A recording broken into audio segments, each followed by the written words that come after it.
The storm has now arrived.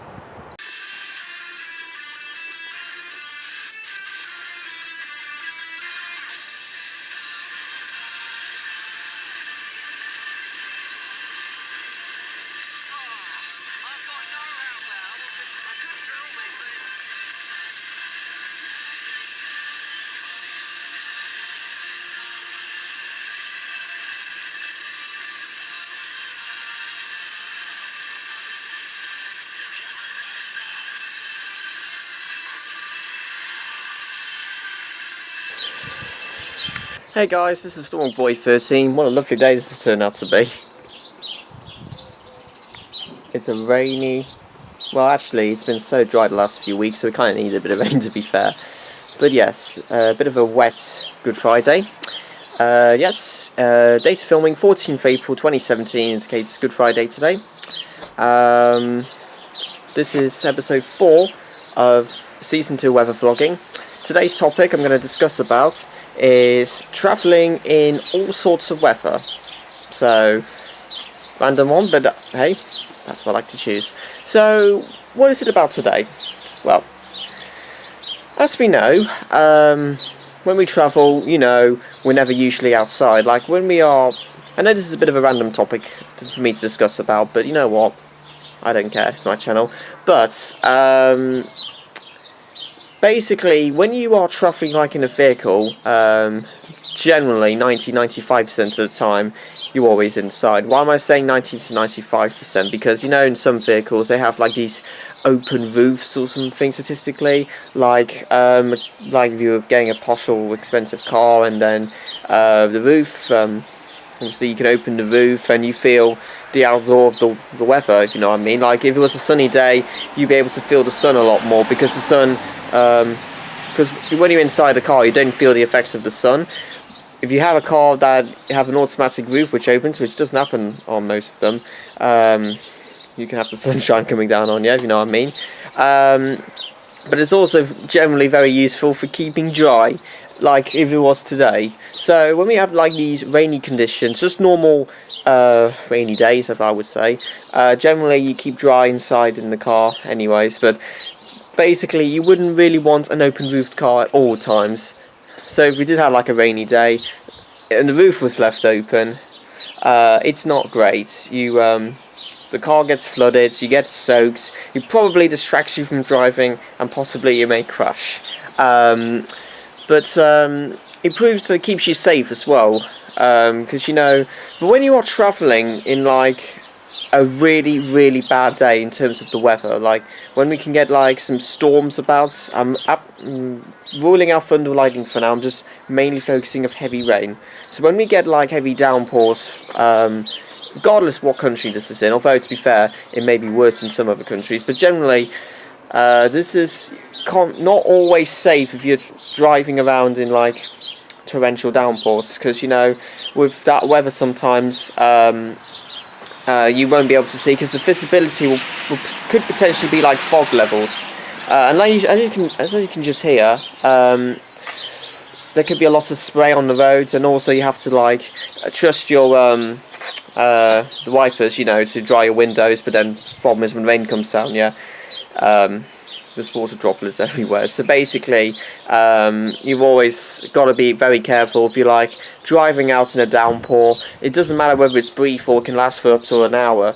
Basically, that can have a huge impact on what you're doing, and especially for those if you're just started learning to drive. If you may watch this video,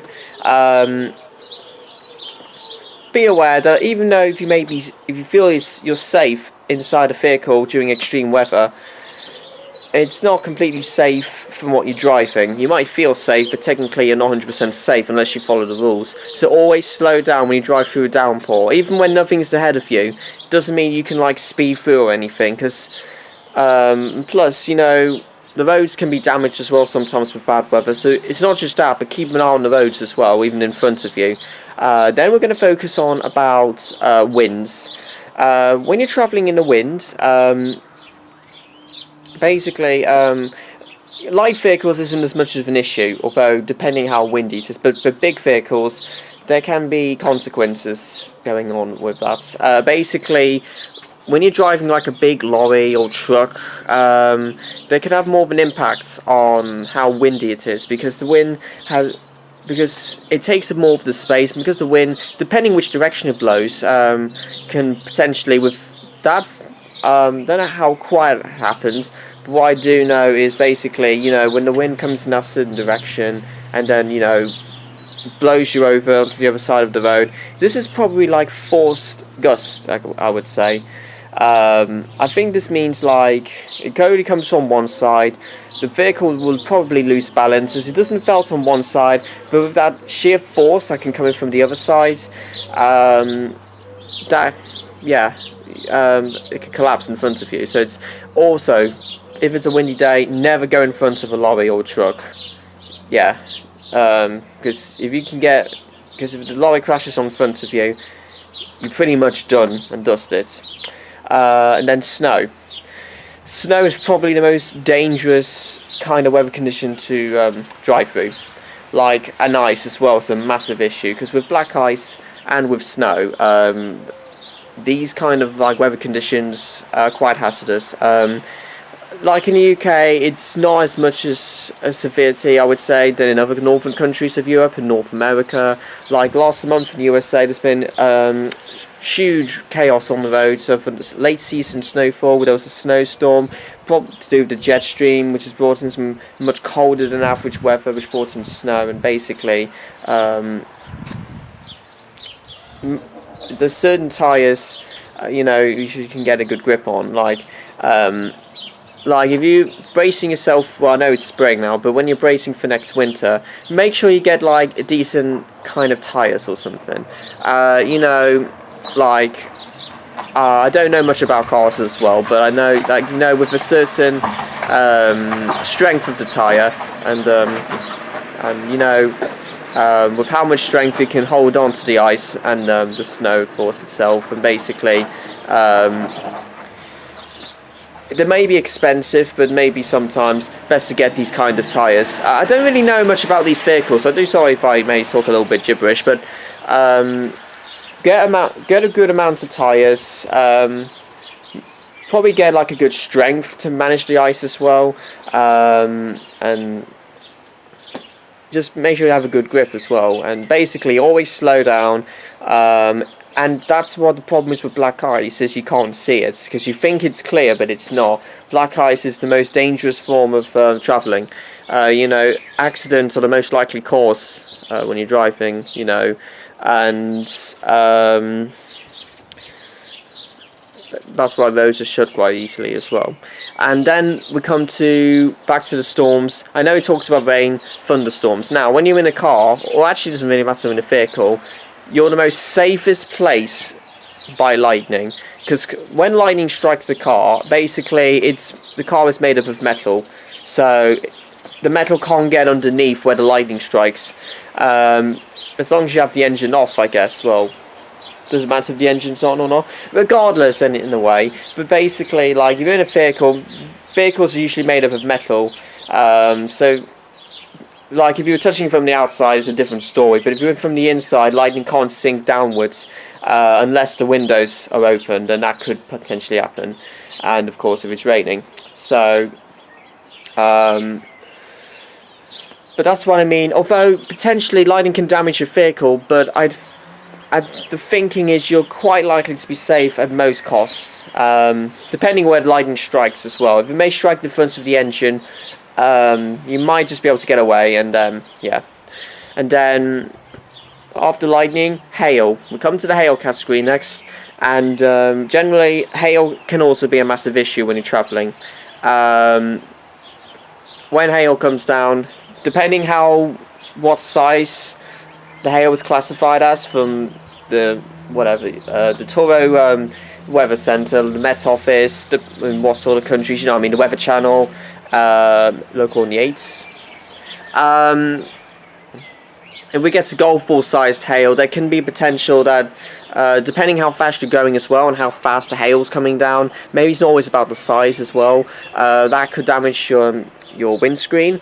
And basically when people go storm chasing, like storm chasers, which do that every year across the Midwest of the USA, maybe not just USA, any country really, you've always got to be aware that if you're going to go storm chasing, be prepared to get injured, because when you go storm chasing out, you know, with big supercell storms, they can have a huge likely chance to bring in some large hail, and that can like potentially damage or even smash the window,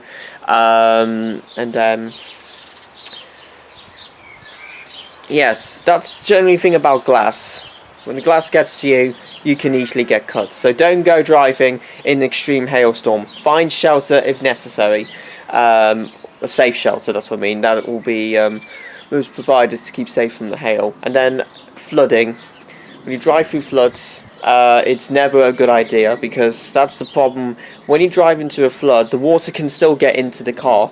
This is because the thinking is because water is made of millions of litres from flooding, if you know what I mean, millions of litres of water, depending how much rain falls and depending how much water we may get or they get, and that can still potentially smash all the windows with that full force of the water volume, and then then that's how water can get in, and that's why you have only like minutes to get out of the car, because that's what happens to sometimes with people who drive through floods in any countries. They don't pay attention to the weather, which can also be mudslides as well, which can drive them off course and then get to accidents or landslides. And then finally, I think I've talked about every single weather condition.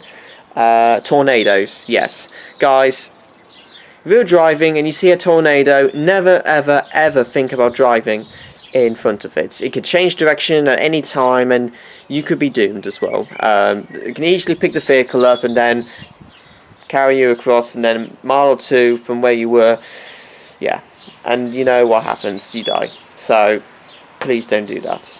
Storm chasers are very brave and they take a lot of risk when they do that, because it is so unpredictable. When you chase a tornado, you don't know where the tornado is going to be heading, so just be aware of that. I'm mainly talking about those who live in the USA, and of course it is the season now across the Midwest, and certain parts of the USA, central USA, is most prone to some big tornadoes. So if you're watching this, please take my advice, it might save your life. Okay, and I think that's about it. If I missed something, I do apologise. Oh, and also one last thing.